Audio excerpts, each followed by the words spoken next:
여러분은 집에서 푹신한 의자에 앉아 TV를 보고 있습니다. 클릭! 또 다른 리얼리티 쇼네요. 클릭! 이미 여러 번 본 액션 영화예요. 클릭! 자연 다큐멘터리. 지루해요. 클릭! 클릭! 클릭!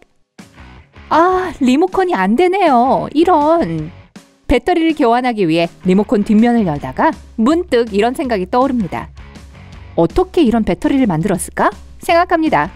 물고기의 도움이죠. TV에서 나오는 목소리가 응답합니다. 화면을 쳐다봅니다. 야생동물쇼의 진행자가 전기 뱀장어에 대해 이야기하고 있어요. 전기 뱀장어가 어떻게 전기를 생산하는지, 어떻게 자신의 전기에 다치지 않는지, 그리고 배터리를 만드는데 어떻게 도움이 되는지에 대해서요. 좋아요. 관심이 가네요. 편안하게 앉아서 즐기세요. 우리는 남아메리카로 날아갑니다. 여기서 열대 정글을 통과하는 흥미진진한 모험이 시작됩니다. 아마존을 따라가면서 강에서 갈라진 작은 연못이나 개울을 찾아야 합니다. 전기를 발생시키는 우리의 주인공이 살고 있는 곳이죠. 배낭에서 낚싯대를 꺼내어 낚싯줄을 물속으로 던집니다. 곧 물고기가 미끼를 물 거예요. 그런데 전기뱀장어는 장어가 아닙니다. 물고기의 종류이고 잉어 또는 메기과에 더 가까워요. 낚싯줄이 꿈틀거리고 있어요. 막대를 당기지만 전기뱀장어는 덩치가 크기 때문에 힘으로 당할 수 없다는 걸 알게 됩니다. 길이는 2.5m가 넘을 수 있어요. 프로 농구 선수의 평균 키보다 더 크지요. 몸무게는 약 20kg입니다. 크기만 무서운 것이 아니에요. 전기뱀장어는 상당한 전기 충격을 줄 수 있습니다. 전기뱀장어는 물고기처럼 물속에서 숨을 쉴 수 없어요. 표면으로 올라와 위의 공기를 호흡해야 합니다. 게다가 포식자들을 공격하기 위해 물 밖으로 뛰어나오기도 합니다. 자기 방어의 방법이죠. 장어의 전력은 600V 이상에 이를 수 있습니다. 이 폭발적인 에너지는 다 자란 말 한 마리 쓰러뜨리기에 충분합니다. 뱀장어가 모든 에너지를 고갈시키도록 하기 위해 가짜 미끼를 써야 하는 이유지요. 여러분은 이것에 대비해서 실물 크기로 부풀릴 수 있는 악어 인형을 준비했습니다. 그것을 물고기 가까이 던집니다. 뱀장어가 그걸 여러 번 공격합니다. 이제 물고기가 다시 충전할 때까지 시간을 벌었어요. 물이 가득 찬 유리 탱크에 전기 뱀장어를 넣고 주의 깊게 연구합니다. 이전에 사람들이 이 물고기를 처음으로 발견했을 때 그것을 어항에 넣고 전 세계로 운송했습니다. 유럽에서 전기 뱀장어는 전시회에 선보였고 사람들은 이들이 진짜 괴물이라고 여겼어요.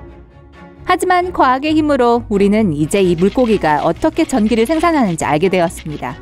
장어의 몸에는 전기기관이 있습니다. 몸 전체에 전기 생산 세포인 수천 개의 원반 모양 세포가 있어요. 뱀장어가 적을 물리치거나 먹이를 공격하고자 할 때 뱀장어의 뇌는 신경계 전체를 통과해서 전기기관으로 들어가는 신호를 보냅니다. 전기세포는 즉시 전기로 충전되어 방출됩니다. 개별적으로 이 세포들은 약하지만 이 장기의 특이한 점은 모든 세포에 동시에 전하를 공급한다는 것입니다. 그것은 뱀장어 주위에 전기장을 만들어 사방으로 흩어지게 하고 근처의 모든 생물들을 놀라게 합니다. 1800년 전기 뱀장어가 몸 안의 전기를 축적하는 방법은 이탈리아 물리학자 알레산드로 볼타에게 영감을 주었고 그가 세계 최초의 배터리를 만드는 것을 도왔습니다. 당시에 그는 자신의 발명을 볼타 전퇴라고 불렀습니다. 그리고 전위 측정 단위는 이 과학자의 이름을 따서 지었어요. 알레산드로가 아니라 성을 따서 볼트라고 했죠. 그럼에도 불구하고 볼타는 전기장이 왜 전기뱀장어 자체에는 영향을 끼치지 않는지 이해할 수 없었습니다. 그로부터 200년 이상이 지났지만 과학은 여전히 이 현상을 설명하지 못합니다. 전기가 매우 빠르게 방출돼서 뱀장어에 영향을 끼칠 시간이 없을 수도 있어요. 또한 전기가 방출될 때 뱀장어가 감전되는 것을 피하기 위해 특정한 자세로 몸을 구부린다는 이론도 있습니다. 하지만 뱀장어가 실수로 다치는 경우도 있었어요. 이 물고기가 갖고 있는 초능력은 전기 충격만이 아닙니다. 먹이를 탐지하기 위해 매우 약한 전기장을 만들 수도 있어요. 지구상의 거의 모든 동물은 전기 수용기를 가지고 있습니다. 그 덕분에 아주 약한 전기 신호도 느낄 수 있습니다. 따라서 전기 뱀장어는 음파 탐지기처럼 먹이를 찾아냅니다. 그런 다음 공격하기 전에 상대가 움직이지 못하도록 더 강한 전류를 방출합니다. 전류를 생산할 수 있는 물고기의 종류는 350여 종이지만 가장 강력한 것은 전기 뱀장어입니다. 코끼리 은상어와 같은 일부 생물들은 이런 능력을 사용해서 포식자를 탐지하고 숨습니다. 몸속 기관의 충전량은 공격을 하기에는 충분하지 않지만 여전히 작은 배터리를 3분의 2만큼 충전할 정도로 충분합니다. 전기를 방출하는 가장 이상한 물고기 중 하나는 몽상가 물고기입니다. 이들을 보려면 바다 밑바닥까지 내려가야 합니다. 자, 잘 보세요. 바다 모래와 바위들 사이에서 큰 눈과 무시무시한 입의 희미한 윤곽을 볼 수 있을 거예요.